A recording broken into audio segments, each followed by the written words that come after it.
नमस्कार मित्रांनो, कसं काय चाललं आपलं. मी चाललो वावरामध्ये. कपाशीतला गचाटा वाढला का नाही हे चेक करायला चाललो. सुमिता मगाशी आली निंदन करून, तिनं सांगितलं मध्ये कपाशीचे का म्हणते गचाटा पिवळा पिवळा पडला म्हणे. वाढते का नाही पडत नाही. तुम्ही जंपा. आता मी जंपा आहेत. मला व्हिडिओ एडिट करायचे होते, त्यामुळे मी जाऊ शकलो नाही. तर आज जाऊन पाहतो म्हणलं कसं काय ते वावरामध्ये. तर तुम्हाला आता वावरात जाऊन दाखवतो कसं काय. तर सध्या पाणी थंड पडून आहे. 7-8 दिवस झाले पाणी नाही आहे. आता 2-4 दिवसांनी येते म्हणून सांगते. पाणी येते का काका माहीत नाही. पाहू आता. चाललो मी आता. सभोवताली असं सुंदर दृश्य आहे. यावर्षी पाणी जास्त नसल्यामुळे तेवढं म्हणावं तसं खास नाही आहे तिकडे तिकडे. पण पाहू पुढं कसं होते तर दृश्य पाहू. जातो मी आता शेतामध्ये. शेतामध्ये गेल्यावरच तुम्हाला दाखवतो कसं काय येतं. अशी सुंदर पाय वाट आहे.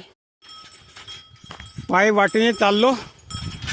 आता संध्याकाळची वेळ असल्यामुळे असे येत आहे रेंग्या हे शेतातलं वाहन. का म्हणते मामा असं का?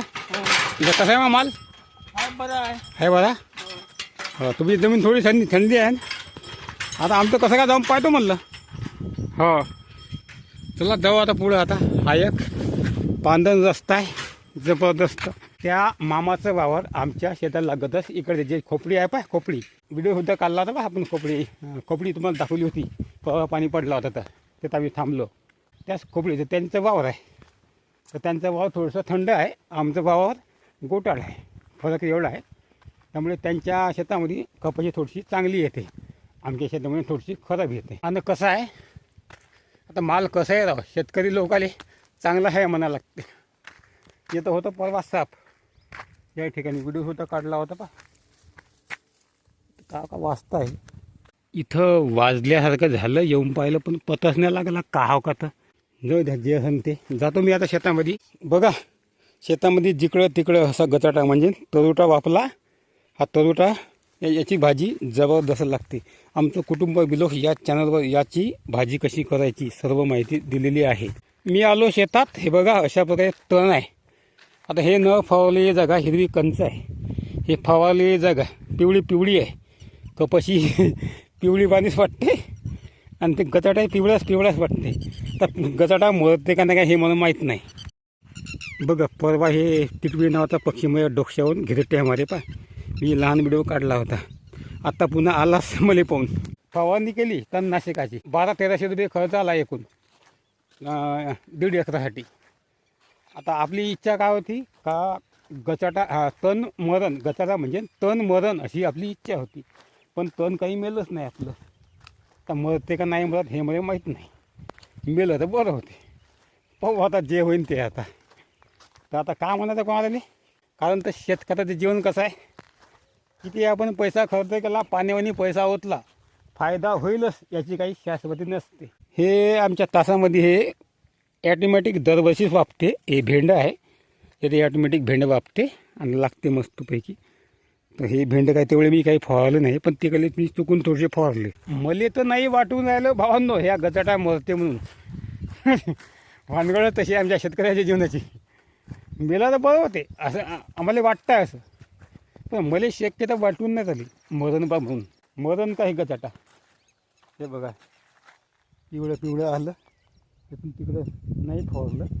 हे काटानं फवारलं होतं. या आमच्या काळ्या तोडून ठेवल्या उन्हाळ्यात मस्तपैकी कामी येते.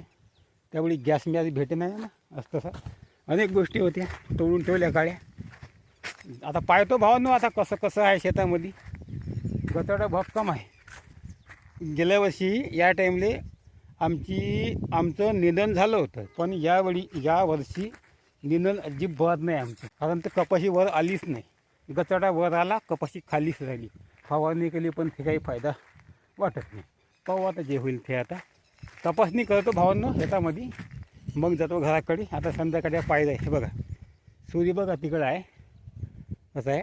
रजा अजून घेतली नाही पण घेईल रजा. तर चेक करू म्हणलं आपला वावर कसं आहे. तर हे बघा कसा डोक्यावर घिरट्या मारते बघा तो पक्षी. त्याचं कुठेही अंडे आहेत. 7-8 दिवसापासून तो पक्षी येतच घेरट्या मारत आहे. आम्ही येतं आलो का अंगावर येते, आमच्या टोचा मारते. तरीही मी एक लहान व्हिडिओ काढला होता, टोचा मारे माझ्या अंगावर. हां, चालू सायला येते घेरट्या मारणं. ते आता पक्ष्याचं काम पक्षी करते. आता आपण आपलं शेत तपासणीचं काम करू म्हणलं.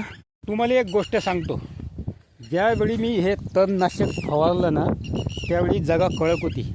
तणनाशकाला जागा नरम पाहिजे म्हणते, त्यातही पाणी शुद्ध पाहिजे. पण आमच्या गड्ड्याला पाणी खराब होतं, तेच पाणी मी फवारलं.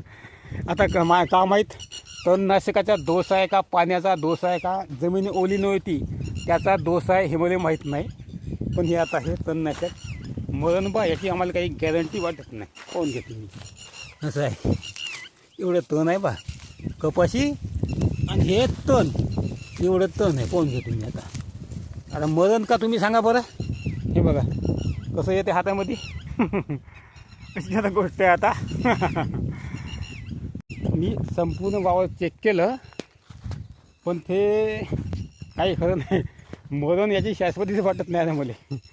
आता फवारणीचा पैसा गेला फुकट आणि आता हे पुन्हा कपाशीले एक निंदन द्यायला लागते भावांनो. आता बाया पाहायच लागते काही ना काही, त्याशिवाय जमत नाही, त्याशिवाय माल उठत नाही. आता आपण प्रयत्न करतो का माल उभा व्हावा आणि गचाटा खतम व्हावा अशी आपण अपेक्षा धरतो. पण ते आपल्याला यश भेटणं बा याची काही गॅरंटी नसते. आता कसं मी आज मी हसत बोलता, काहून बोलता हसत, काय दुःख करायचं म्हणलं भावांनो. असं आजपासून आपण हसतच बोलायचं. दुःख कितीही राहू दे व्यक्त नाही करायचं, हसतच दुःख झेलायचं. ठेविले अनंत तैशेची राहावे, चित्ती असू द्यावे समाधान, याप्रमाणे वागायचं म्हणलं आपण. जे आपलं मी ठरवूनच टाकलं भावांनो. आता भावांनो एवढं व्हावा निंदन करतो म्हणलं ना 5-6 हजारपेक्षा जास्त लागते, पण कमी लागत नाही पैसा. आता यावर्षी अशी कंडिशन आहे, दरवर्षी आपला दुष्काळ हजर होते दत्त म्हणून, तर कसं जीवन जगाचं आणि एवढा पैसा लावून पुन्हा उत्पन्न होते का नाही हे माहीत नाही आम्हाला भावांनो. कारण तर पाणी येत नाही ना. इकडं आड तिकडं विहीर अशी आमची आता कंडिशन येऊन आहे भावांनो. आता आपल्या कपाशा पण लई बाद आहे. हे बघा पहा तुम्ही, आपल्या तुरी पण लई बाद आहे. परवा तुरी टिपल्या तेव्हापासून पाणीच नाही.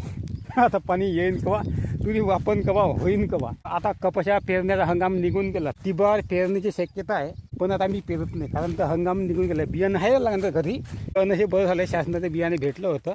हाय बियाणं घरी, पण ते पेरून काही फायदाच नाही. उलट ते वापरलेले जे रोप असते नवीन, हे मोठं असते आणि ते लहान असते, त्याच्यावर रोग जास्त येते आणि याच्यावर रोग कमी राहते. मग ते रिकामा त्या खताचा आठवा होते, रिकामा फवारणीचा आठवा होते, रिकामा खर्च वाढते, फायदा काहीच नव्हतं. हेच होते का नाही का, याच खपाशीला बोंड लागते का नाही का, अशी आत्ता कंडिशन आहे. मग त्याला काय होईल या भावनेतून आम्ही काही टिबलंच नाही. आता डबल परवा एक डवरण दिलं या कपाशीले, 2000 लागले एका डवरणाले. पुन्हा 3 ते 4 डवरण बसू शकते शेवटपर्यंत.